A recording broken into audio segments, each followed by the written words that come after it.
2006-এ close up one season 2-তে আমি আসি, বাদ পড়লাম, টপ 10-এ ঢুকতে পারলাম না। সবচেয়ে কষ্টের কি জানেন, যেই বন্ধুগুলোর সাথে একসাথে একই বেডে ছিলাম না, সেই বন্ধুগুলো হঠাৎ করে অজানা হয়ে গেল। তাদের উপরটা একরকম, ভিতরটা আর এক রকম। মনের দুঃখে আমি চলে গেলাম আমি শিলিগুড়িতে একটা আশ্রমে। ওই আশ্রমে প্রায় 2 বছর আমার থাকা। আসলে আমরা শিল্পীরা একটু ভাবু করে, সত্যি কথা বলতে কি আমার পথটা অনেক কষ্টের ছিল। ওই অ্যালবাম থেকে একটা সাফল্য পেলাম, ভিডিও ছিল সাইয়া, যেটা মেয়াজাবিন মডেল ছিল। আল্লাহ পাকের কাছে চেয়েছিলাম, হয়তো মুখ তুলে তাকিয়েছেন। আপনি একটা রিয়েলিটি শোতে অংশ নিয়েছিলেন, এক পর্যায়ে বাদ পড়েছিলেন, দেন দেশের বাইরে চলে যান, কোন এক মাজারে ছিলেন, সেই গল্পটি শুনতে চাই। 2006-এ ক্লোজ আপ ওয়ান সিজন 2-তে আমি আসি। তখন আমি বরিশাল, যেহেতু আমার বাড়ি বরিশাল থেকে আসা হয়। এবং সত্যি কথা, ইন্ডাস্ট্রি সবাই খুব স্বপ্নের মতন ছিল আমার কাছে। আসলাম, গাইলাম, বাদ পড়লাম, টপ 10-এ ঢুকতে পারলাম না, লাস্ট 11-এ বের হয়ে গেলাম। তো সবচেয়ে কষ্টের কী জানেন, যেই বন্ধুগুলোর সাথে একসাথে ছিলাম না, একই বেডে ছিলাম না, সেই বন্ধুগুলো হঠাৎ করে অজানা হয়ে গেল, অচেনা হয়ে গেল। আমি আসলে খুব খুলে বলছি কথাটা, কারণ এটা আমার একটা খুব ইমোশনের জায়গা।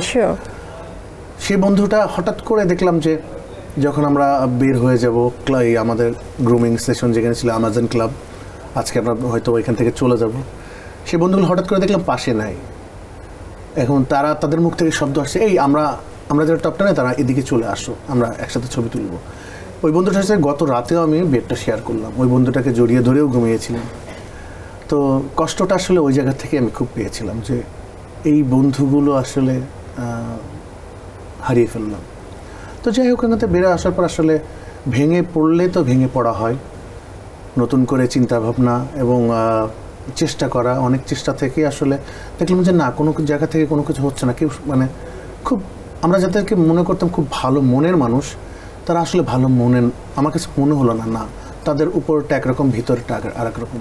তো সব কিছু ছেড়ে দিয়ে আসলে আমি একটু গায়েব হয়ে যাওয়ার চিন্তা করলাম, যে মনের দুঃখে আমি চলে গেলাম আমি শিলিগুড়িতে একটা আশ্রমে।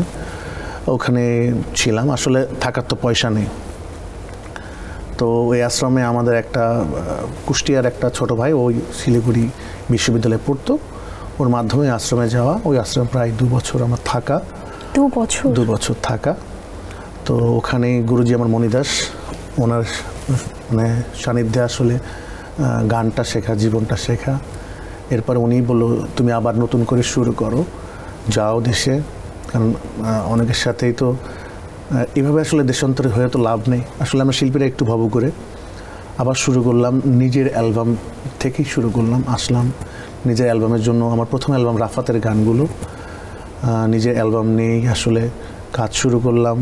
সবাই অচেনা, সবাই অজানা, সব কিছু চিনে আমাকে, সবাই চিনছে, জানছে, কিন্তু খুবই অজানা। তো সত্যি কথা বলতে কি আমার পথটা অনেক ছিল, কষ্টের ছিল। এবং যখন রাফাতের গানগুলো বেরিয়েছিল, যে অ্যালবাম গানগুলোতে ছিল সাইয়া, আমার বুকের ভিতর চিনচিন ব্যথা, আমি অনেক পথ হেঁটেছি। ধরেন তখন তো আসলে দোকানগুলো, ক্যাসেটের দোকান ছিল, তো ওই ক্যাসেটের দোকানে আসলে যে গানটি বাজতো, সবাই মনে করতো যে না, এই গানটি সবাই শুনবে।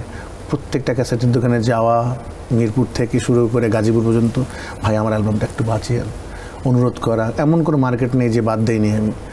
আসলে কেউ হয়তো ভালো ব্যবহার করেছে, কেউ খারাপ ব্যবহার করেছে, সব মিলে ওই অ্যালবাম থেকে একটা সাফল্য পেলাম, যে আমার প্রথম গান ভিডিও ছিল সাইয়া, যেটা মেয়াজাবিন মডেল ছিল, মেয়াজাবিন এবং আসিফ।